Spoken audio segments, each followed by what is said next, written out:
পাইকপাড়া মধ্যপাড়ায় জাহিদ মিস্ত্রির বাড়ি।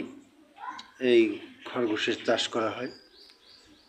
এখানে প্রথম দুটো খরগোশ ছিল, তার থেকে অনেক বাচ্চা বৃদ্ধি হয়েছে, সব বয়স্ক হয়ে গেছে।